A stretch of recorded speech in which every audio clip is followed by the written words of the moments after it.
Thunderhead by Mary O'Hara, Chapter 8. Fortunately for the little white foal, with his thin, silky coat, winter came late that year. Nature did her best for him. Daily his coat grew thicker, and up on the range there was the long sweep of the wind against him to strengthen him, and the far distances of the plains inviting him to run and to smell and to adventure. There were many things to excite his interest. There was the waterhole down between two hills with the antelope trail, a bare thread-like patch leading to it. Near the county road there was a big chunk of yellow salt with holes and caverns worn in by the tongues of the horses. He took a lip at this himself, then stepped away, mouthing the strange taste. At first unpleasant, then delicious.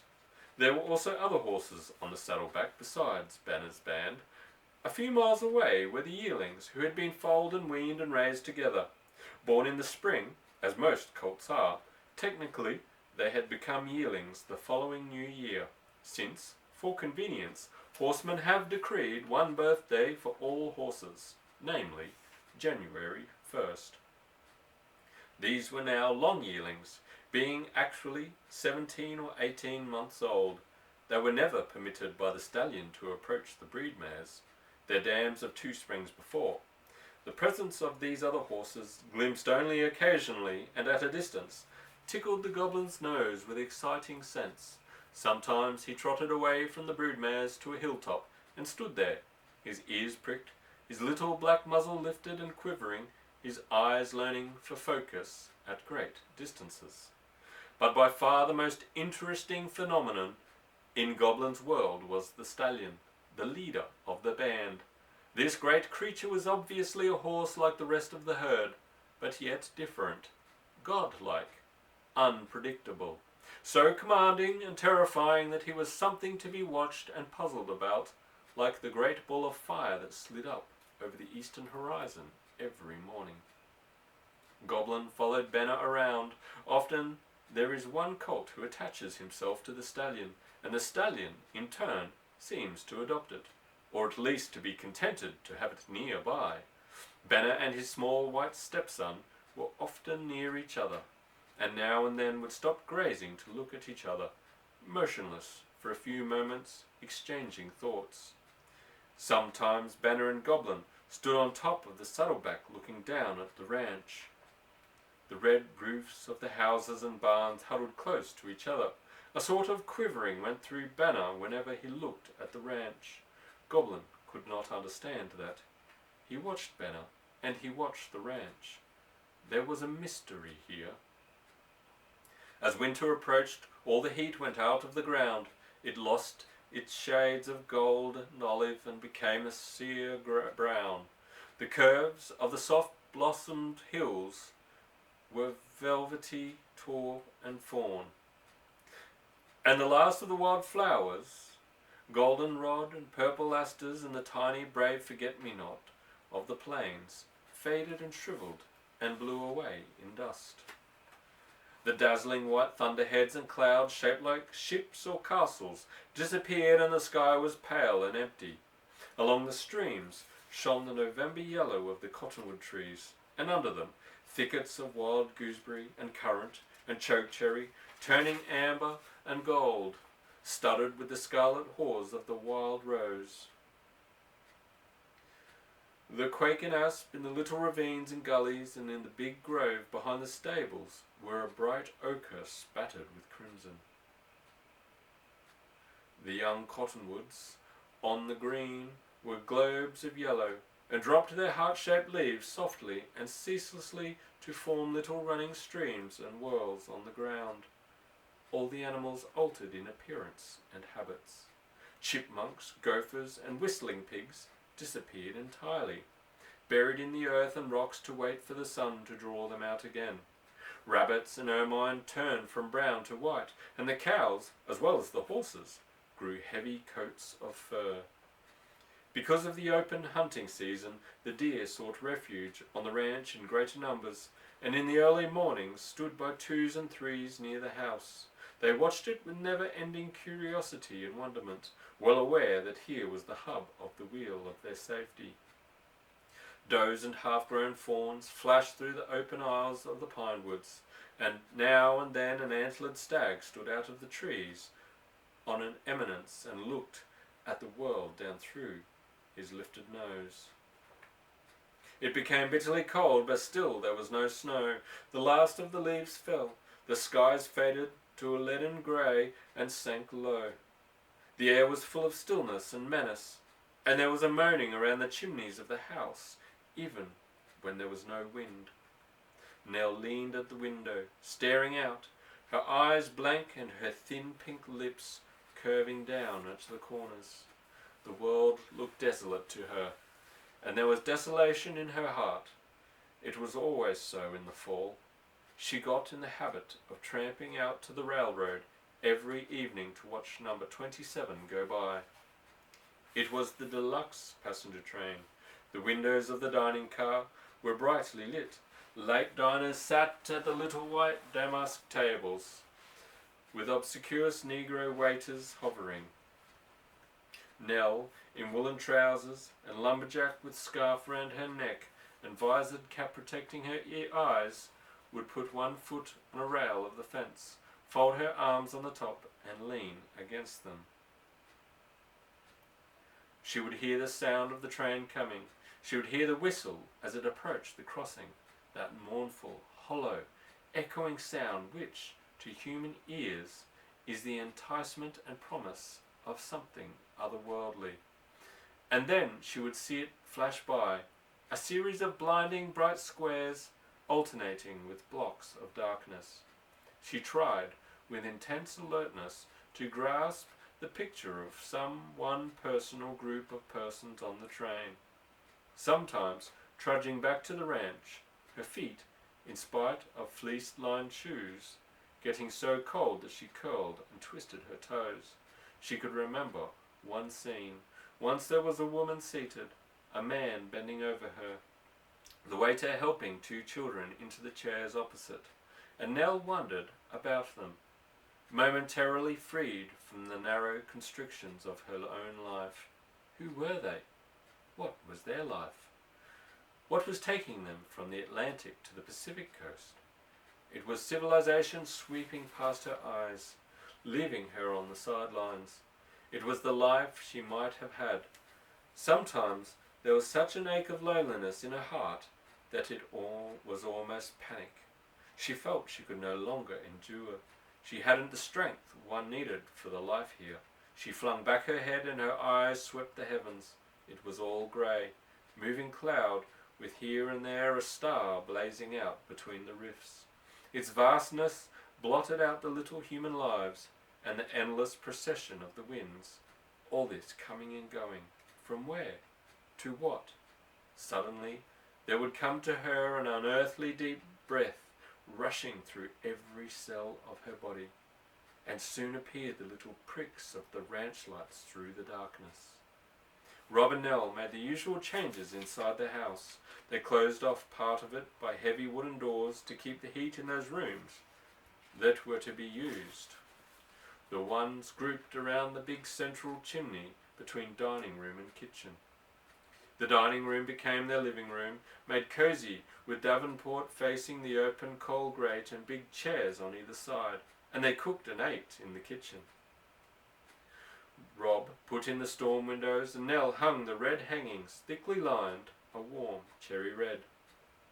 On the end of the table behind the davenport was a low glass bowl which she filled with button-like yellow flowers of the rosinweed. They were very gay and lasted almost as long as in motels. On the table, in the corner of the window, she put a wide-mouthed vase with a mass of scarlet autumn leaves. The frame on which she had made her hooked rugs was pushed back at one side of the fireplace.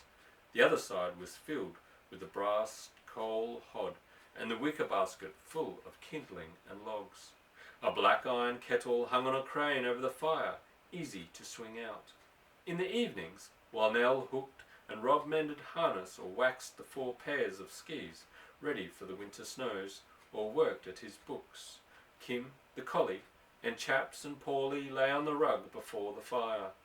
Like many children, Matilda found it difficult to keep still indoors and preferred to prowl outside. Rats invaded the house and Paulie and Matilda did plentiful murder. "Did it ever occur to you," said Nell one day, as she watched Matilda with a rat in mortal combat on the terrace, thrashing up and down the length of it, emitting tiger-like growls and snarls, "that Matilda couldn't possibly be a girl? Look at her, she wrestles like a hairy ape. She's thrown that rat over her head 5 times. If she turns out a boy, we can call her Matt," said Rob. "I read a book once," said Nell, "called Rats, Lice and History, which said that the human population of the world and the rat population is about the same. That would be about 2 billion, wouldn't it? 2 billion rats, 1 for each person. But here on the ranch we'd have to count the horses as persons, for we've killed dozens of rats already." They kept the Marlin 22 handy and shot those that got past the cats. One evening, sitting at the kitchen table after dinner, they saw a big rat run across the floor and through the open door into the dining room. Nell held the gasoline lantern for Rob to see by. They located the rat crouched against the wall under the sideboard. Rob stretched at full length on the floor and shot the rat. The bullet clipped the edge of the narrow apron of the sideboard. "Mind," said Rob, "when you're shooting in the house, you daren't miss, or our house will be shot full of holes." Above the kitchen was their bedroom, a square, bright-windowed room, warmed all day long from the kitchen stove below, as well as its own open fire. They went up to bed early. Nell had put heavy blankets under the sheet on the mattress of the big walnut bed. For a spread, she covered it with a down puff of crimson silk. She had changed her summer slippers of bright blue satin for fleece-lined ankle shoes, loose and warm. She had a knitted wool bathrobe, 2 layers, blue outside, white inside, and for a housecoat, a dark blue silk robe, thickly quilted with lambsdown and lined with red. She had pale pink pyjamas of very thin wool, made like ski suits, close to the ankle, and warm bed socks to draw over them. She had spread the white polar bear skin before the fireplace. It was her habit to sit on it when ready for sleep, close to the fire, warming herself thoroughly before getting into bed. Rob's big chair was close by. There he would sit, wrapped in his old blue flannel robe, weary from the day's work, smoking a last pipe, staring down at her. There was a suspense about waiting for the snow, always. For a month or so after the boys had gone back to school, Rob and Nell felt empty and aimless and talked to each other with excessive cheerfulness. Gradually, that would pass and they would draw closer together, more intimate because more alone. "If it weren't for that," thought Nell, "no, I couldn't stand it." She was nervous and sleepless, lying there in the big walnut bed beside Rob. Quietly, she drew herself up and looked at him. His back was to her, his head resting on his arm. The room was flooded with moonlight, and she could see his hard, chiseled profile, the mouth sagging a little. He looked younger in sleep, but tired. She clasped her arms around her knees and laid her head upon them, her tawny hair falling over her forehead. Her hands were gripped so tight that knuckles showed white. Winter again. Blizzards, wild storms, days of terrible loneliness and fear with Rob out in weather when a man should be safe beside his own fire, perhaps on the highways hauling feed in the truck, and the days passing, hours crawling past with no sign of him returning. Then night coming on. She'd be standing by the north window at the far end of the house looking out into the darkness, watching. For what? What could you see in the inky blackness? Or even if it was daylight, what could you see but snow falling and falling, white as a winding sheet? You could see the lights, the 2 big headlights of Rob's truck coming, way off on the ranch road. You could catch them soon after the truck left the Lincoln Highway. lose them when they curved in near the woods, then catch them again before they came down the hill. Lights boring through the darkness, coming slowly down the hill with a load of oats or baled hay. Wind and wind and wind, knocking you down when you tried to walk or stand against it, making a noise that was first like a whine, and then a howl that hit a high note and stayed there, piercing you, getting into your head and making you crazy. And the snow, days, weeks of being shut in by deep snow that sometimes drifted over the windows and doors, so that even to get out and see the sun you had to make a tunnel. All of it hard, hard. Suddenly, she was in a state of frenzy and despair. They hadn't wanted it to be like this. The horses were to have made money enough so that she and Rob could have had plenty of help. A furnace in the house, a vacation to a warmer climate every winter when the boys were at school, and there was little to do on the ranch except try to keep warm and alive. Money, money, money. It all came back to that. Her mind dashed this way and that, doubling on itself, trying to find a way out. Horses. Nothing but horses. The goblin. Suddenly she sees that impossible dream of Ken's. Was it so impossible? Think of the ancestry of that cult. It was Rob who had first admitted he wanted one horse of the albino's line who should be tractable, and I'll have a racehorse. It was she herself who had planned and suggested breeding Flicker, so they might get a colt with both her sweetness of disposition and her speed. But the goblin had neither. Nell tightened her hands into a harder fist. The inner fury which comes over high-spirited people when they are too often defeated filled her. She couldn't and wouldn't take it. Something had to succeed. Goblin, his short thick legs could grow long and swift. His bumpy shape, his big head, his bad balance could somehow smooth out into magnificent proportions. His mean temper, that ugly readiness to bite and kick and stand at bay in enmity to all, could change to the intelligent docility of Flicker. And speed. Flicker's very same speed, rocket speed, the albino speed, speed, speed. Suddenly, Nell was riding a racing dream, running away to victory. Goblin, no, not Goblin anymore, but Thunderhead, the racing stallion of the Goosebar Ranch, the big white brute, leading the field on every track in the country. What colours would their jockey wear? Cherry red and white. Who would be the champion he would displace? Seabiscuit, of course. And would himself become then not only great racer, but great sire of racers, begetting hundreds of winners after him, every stud fee bringing thousands of dollars? Goblin must never be gelded. The bubble of her dream burst. Suddenly she was exhausted. She had lived through the winter, half a dozen blizzards, the winning of scores of races by Goblin, an altercation with Rob as to the gelding of him, had made thousands of dollars and spent them. She was sick of it all. Besides, none of it was true.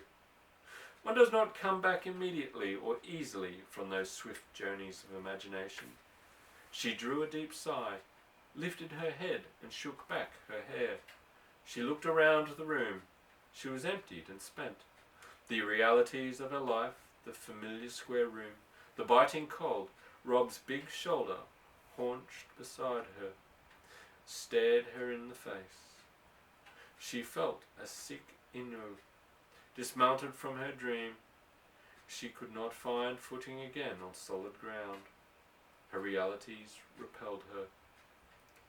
To Nell, who, underneath her quiet exterior, lived every moment of her life with passion, this was an agony, and for a moment she was lost, struggling to get back, to get home, to get into herself again. She had been through all this many times before, and she knew the technique. You must embrace the very thing that repels you. Do not look away. Never try to escape. Clasp it close. Press your lips ardently to the cold face of reality. Bore deeper to the very core. And there, at last, you will find the fire. She forced herself. She studied the room. That was real. There was moonlight flooding through the window. Look at it. That hump was Rob sleeping beside her. This was the ranch.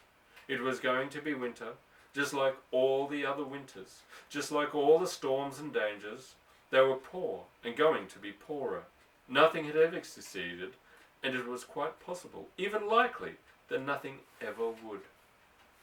She had read something clever about that one day, telling you that if you wanted to know what the future would be, look at the past and merely extend it. Laying the whip to herself in this fashion, she began to come to life, and again her anger rose. There wasn't a day or a moment that you were really safe here. The elements could kill you as easily as a fly swatter kills a fly, and at any season of the year, a bad storm or flood or drought or plague of grasshoppers or an epidemic or a fire or merely the wrong sort of weather at the wrong time could sweep away all the work of a year and all hope with it. That, she thought sarcastically, is probably the fascination of it for men like Rob. Adventurers. It's such a big gamble with all the odds against you. It's the most exciting, dramatic life in the world. Feeling the life stirring in her again, even though it was the liveliness of anger, she tried to penetrate the truth still more deeply. Was her indignation true? Did she actually hate her realities? Peering down, almost mischievously, into this secret corner of her heart, she saw the deepest truth and accepted it. She was as ready as Rob to take all the chances, share all the dangers, endure the privations. She too had been born facing the wind. There stole into her the hint of ecstasy. She pressed her face on her knees. The very terribleness of the winters, the very fear and dread seduced her and filled her veins with strong wine. And the beauty, the fierce, dreadful beauty of winter, the summers, oh the summers, the unbelievable deep blue of the mountain skies, the huge sculptured clouds, the green grass, the young animals, wild and free with startled eyes, the swift running, heel kicking, the perfume, smell of mint and sage and pine, and grass and clover and snow, clean from a sweep of hundreds of miles of emptiness, and the loneliness, not loneliness, but serene, deep, tranquil solitude, just herself and Rob and the boys. All her fevered thoughts became still. She crouched quietly there, full of a mysterious happiness. She turned to look at Rob. The violent adventures she had just been having had not disturbed his sleep. She leaned closer and laid her cheek on his shoulder. She had never got over feeling like a girl, that man in the bed beside her, and yet it was very sweet. A long song wavered up from the green. It climbed 3 plaintive notes of the scale and sank again in a hesitant and wistful cadence. Nell raised her head and turned it towards the window. So strange a sound there in the solitude, so pure and musical the tone. Was it real? Was she imagining it? Was it the voice of the singer of songs, the dreamer, wanderer, within her own heart? But it seemed to come from the window. She slipped out of bed and ran to the window and searched the scene of enchantment below her. The diaper of brilliant silver spread before the terrace, the inky shadows thrown upon it by the spikes of the pines on the cliff opposite, the bulk of the stone fountain. One shadow seemed to move, a shadow shaped like a tiny bear walking on hind legs. It was a porcupine. It came slowly from the lower edge of the green to the upper, moving parallel to the terrace, and from it came the soft moaning song, the rare song of the porcupine, a sound as innocent and unconscious as the voice of a very young child murmuring itself into sleep. It walked along upright, very slowly, singing to the moon.